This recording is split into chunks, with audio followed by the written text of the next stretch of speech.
जय गुरु जी संगत जी। गुरु जी के चरणों में कोटि कोटि प्रणाम और गुरु जी की प्यारी संगत को जय गुरु जी। संगत जी, आज का जो सत्संग है वो एक आंटी जी ने हमें रिकॉर्ड करके सेंड किया है। बहुत ही ज़्यादा प्यारा, बहुत ही ज़्यादा ब्लेस्ड सत्संग है। आपसे मेरी रिक्वेस्ट है कि आप सत्संग को पूरा अंत तक सुने और गुरु जी की ब्लेसिंग्स प्राप्त करें। तो चलिए सुनते हैं आंटी जी का सत्संग। जय गुरु जी, शुक्राना गुरु जी। गुरु जी से जुड़ना ही हर दिन एक सत्संग है गुरु जी का। इतनी अनंतम ब्लेसिंग्स है गुरु जी की, जिसको बताना ही एक बहुत ही मुश्किल है शब्दों में। गुरु जी से कनेक्शन मेरा 2014 में हुआ, क्योंकि उस टाइम इतना ज़्यादा नहीं था सोशल मीडिया पे। मेरी एक फ्रेंड थी, उसने मुझे फ़ोटो दिखाई तो मैंने कहा नहीं, मैं तो राम शरणम से दीक्षित हूँ ऑलरेडी। फिर भी एक होता है कि उनकी पहली बार छवि देखने से कैसे एक अपने आप एक कनेक्शन बना कि वो अपने आप की था कि नहीं, मैं दोबारा मुझे देखना है वो कौन है। फिर मेरी एक और है मासी, उन्होंने मुझे कैसे बताया कि ये गुरुजी हैं। मुझे उस टाइम कुछ हेल्थ इश्यूज़ थे, बट वही था कि कैसे गुरुजी ने अपने आप मुझे एक दिन घर से किसी की, मेरी मदर के फ्रेंड के थ्रू बड़े मंदिर एकदम से पता चला कि उनकी गाड़ी जा रही है। तो मेरे मदर ने बोला हाँ चलना है तूने आज। तो मैंने कहा अच्छा मैं चलती हूँ, क्योंकि मैं वर्किंग हूँ। संडे था, मेरी बेटी के उस टाइम शायद एग्ज़ाम्स भी चल रहे थे और मेरे हस्बैंड नहीं इतना मानते गुरु में, बट पता नहीं तब भी कुछ उस टाइम कुछ नहीं बोला। उसने बोला हाँ जाओ, क्योंकि मैं और कहीं, मेरा कोई और सर्कल नहीं था इतना ज़्यादा, फ्रेंड्स बस घर और ऑफिस। बस उसके बाद अपने आप कैसे ब्लेसिंग्स मिली हैं गुरु जी की। सॉरी संगत जी। उस टाइम मेरी जॉब में बहुत प्रॉब्लम्स आई। जहाँ जिस डिपार्टमेंट में मैं काम करती थी वहाँ पे बहुत सारे चेंजेस हुए, और सिर्फ मुझे छोड़ के सब पर, मतलब मुझे एक ऐसी जगह ट्रांसफ़र मिला जो इस टाइम पे उस ग्रुप में सबसे अच्छा डिपार्टमेंट था, और बाकी सब को इधर उधर कुछ लोग छोड़ के चले गए बिकॉज ऑफ गुरुजी's ब्लेसिंग्स। और मुझे शायद उस टाइम नहीं रियलाइज़ हुआ कि ये गुरुजी की ब्लेसिंग्स है, क्योंकि मैं उस टाइम शायद बहुत ज़्यादा कनेक्ट नहीं हुई थी। 1-1.5 साल हुआ था, हाँ मैं गई थी। फिर धीरे धीरे उस टाइम मेरे हस्बैंड की भी जॉब चेंज, उन्होंने जॉब छोड़ी किसी और रीज़न से। तो उस टाइम बहुत परेशानी थी, तो मुझे लगा ये कैसे हो गया। मेरी उस टाइम ट्रांसफ़र हुई थी, लेकिन मुझे लगा मैं यहाँ पे कर पाऊँगी या नहीं कर पाऊँगी। फिर उस टाइम हस्बैंड ने बोला अभी जॉब नहीं छोड़नी है आपको, और आप अभी जॉब यहीं पे करो जैसे भी, क्योंकि उस टाइम मेरे हस्बैंड ने जॉब छोड़ी थी। बिज़नेस में एकदम से जॉइन करना बहुत डिफ़िकल्ट था, तो बहुत टाइम लगना था ऑब्वियसली, बट कैसे गुरु जी की ब्लेसिंग्स थी, कैसे कैसे उनका भी काम अपने आप, जो हमने सोचा नहीं था कि 1.5 साल लगेगा, धीरे धीरे बहुत हर चीज़ जल्दी जल्दी होती गई। शायद उस टाइम हमें रियलाइज़ नहीं था कि इतनी ब्लेसिंग्स जो भी है, पावर की ब्लेसिंग्स। बट मुझे फिर जैसे जैसे कनेक्शन हुआ सोशल मीडिया से, मुझे तब कैसे फिर कई बार लगता था नहीं डिसकनेक्शन हो गया, बट एक कुछ भी देखती थी तो बहुत अच्छा लगता था अंदर से। फिर कैसे दोबारा से मुझे एक बुलावा आया। एक बार मैं ऑफिस में बैठी थी तो मेरी आंटी ने बोला कि चल चल आज तेरे को बड़े मंदिर, क्योंकि एक बार मैं गई थी, मुझे बहुत अंदर से था कि नहीं मुझे एक बार दोबारा ज़रूर जाना। फिर दोबारा गई मैं उस टाइम, और फिर कैसे मैं उस टाइम ऑफिस में सिचुएशन थी कि मैं नहीं जा सकती थी, लेकिन कैसे अपने आप रास्ता खुल गया और मैं टाइमली ऑफिस वापस भी आ गई उस दिन विद इन ऑफिस आवर्स में। और किसी को इतनी प्रॉब्लम भी नहीं और किसी को पता भी नहीं चला। मैं इन्फॉर्म करके गई, बट उस टाइम क्योंकि हमारे ऑफिस में थोड़ी स्ट्रिक्टनेस थी, जैसे मैंने बताया मेरी ट्रांसफ़र हुई थी, थोड़ा सा मुश्किल था मुझे उस टाइम छुट्टी लेना और ऑफिस से ऐसे जाना। पर लकीली एक मेरे जो सीनियर थे उन्होंने बोला नहीं आपको कुछ, मैंने बोला मुझे जाना है। बट उसके बाद फिर अनंतम ब्लेसिंग्स मिली है गुरु जी की। मेरे हस्बैंड का बिज़नेस वो नहीं मानते थे गुरु वगैरह को, क्योंकि मेरे इन लॉज की साइड नहीं था इतना गुरु वगैरह का। तो तब भी उस टाइम वो इतना अपने फिर बिज़ी थे, इतना ज़्यादा मैं भी नहीं, जैसे लगता था हाँ गुरु हैं। जो भी मुझे फिर मोबाइल पे जो भी आता था, मैं बस अच्छा लगता था बहुत शिव जी का। फिर धीरे धीरे बहुत मुझे जॉब में बहुत, जिसमें डिपार्टमेंट में मैंने स्टार्ट किया, फिर मुझे ऐसे ऐसे प्रोजेक्ट्स मिले जो मेरे लिए बहुत मुश्किल हो गया था, वहाँ पॉलिटिक्स ये वो। और गुरुजी ने कैसे मेरे से, मैं सोचती थी मैं काम ही नहीं कैसे करूँगी, धीरे धीरे थोड़ा डिफ़िकल्ट हो रहा था काम करना, बट गुरुजी ने कैसे रास्ता खोला, मुझे कैसे हिम्मत चाहिए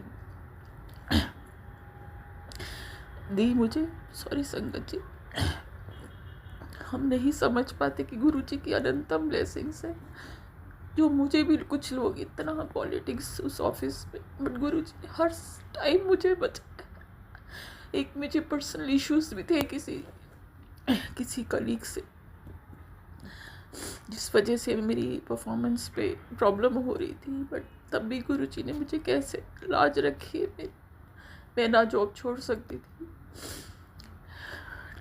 बहुत हिम्मत कर करके गुरुजी ने मैं वो काम मुझे ऐसा मिला, मैंने सोचती थी मैं नहीं कर पाऊँगी, अब तो मुझे जॉब छोड़ना ही, बट गुरुजी ने मुझे इतना हिम्मत, फिर गुरुजी से और ज़्यादा सोशल मीडिया से कनेक्शन और बढ़ता गया। फिर कोविड के टाइम भी टचुलप लगता था, ये जॉब में प्रॉब्लम, हस्बैंड की बिजनेस में कैसे चलेगा, बट अनंतम ब्लेसिंग्स मिली गुरुजी की। उस टाइम भी बस एक मोबाइल ही होता था, और इतना मुझे ब्लेसिंग्स मिली। हमारे घर के पीछे नोएडा में हमें पीकॉक दिखते थे, उस टाइम नहीं इतना पता चलता था कि यह ब्लेसिंग्स होती हैं, पीकॉक का दिखना, पीकॉक की आवाज़ सुनना। सॉरी संगत जी, मुझे एक और है कि जब मैं फ़रीदाबाद में रहती हूँ, मुझे नोएडा में हमने घर लेना था, बट उस टाइम हमें सोच नहीं सकते थे कि हम इतनी अच्छी जगह, क्योंकि बहुत महंगे थे यहाँ पे घर। तो एक बार वहीं उसी रास्ते से मैं निकली, तो मेरे हस्बैंड को लगा ये बहुत अच्छी जगह, सुंदर सोसाइटी है। तो मैंने कहा यहाँ कहाँ ले पाएंगे हम, चलो कोई और देखते हैं। हस्बैंड ने बोला नहीं, वो बहुत टचवुड, बहुत पॉजिटिव हैं, तो भगवान स्पिरिचुअली बहुत ज़्यादा कनेक्टेड हैं भोलेनाथ से, बस एक गुरु का थोड़ा सा वो नहीं इतना फॉलो करते, वो कहते सीधा एक डायरेक्ट ही कनेक्शन होना चाहिए बस।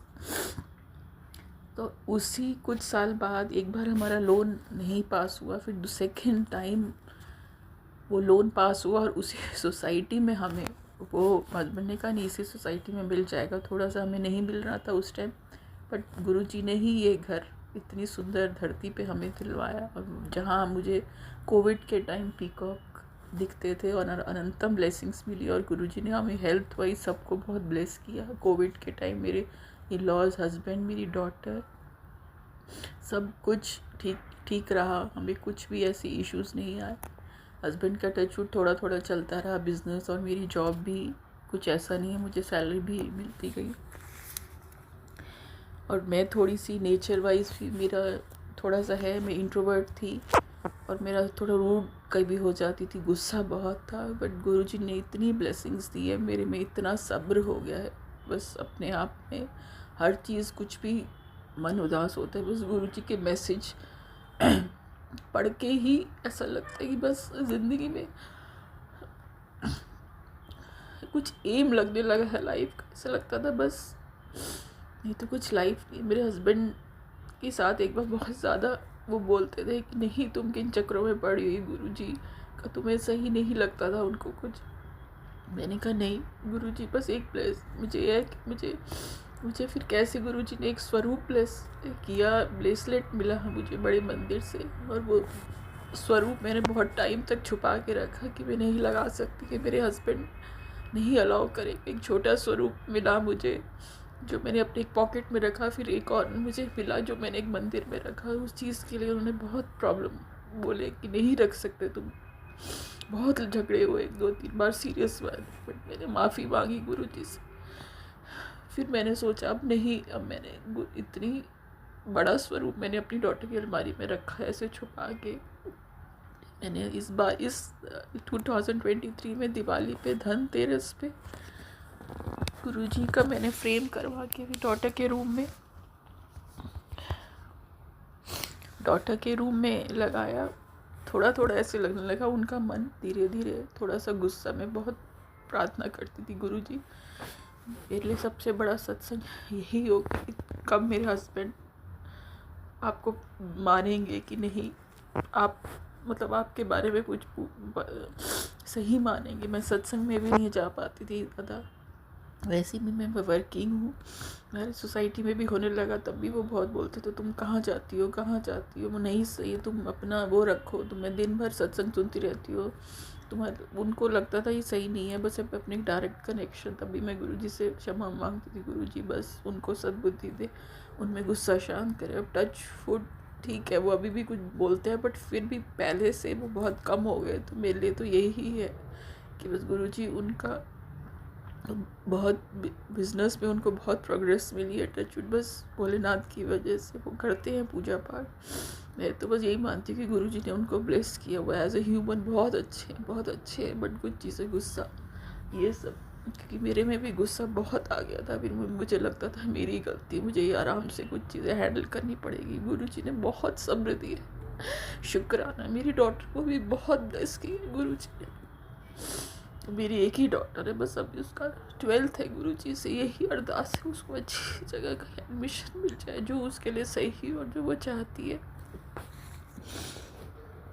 और गुरुजी ने मेरे ऑफिस में मेरी बहुत लाज रखी। मेरे इतने कलीग्स हैं जो मेरे लिए कुछ ना कुछ प्रॉब्लम क्रिएट करते थे, और मेरे बॉस बहुत अच्छे हैं, वो मुझे अंडरस्टैंड करते हैं। बट कुछ चीज़ें हुई मेरे लास्ट ईयर जो मेरे लिए सही नहीं थी, जो मैं बहुत घबरा गई थी किसी के साथ, मेरी कलीग के साथ, जो मुझे लगता था मेरी जॉब चली जाएगी, मेरी रेपुटेशन पे असर हो। बट गुरुजी ने बहुत लाज रखी।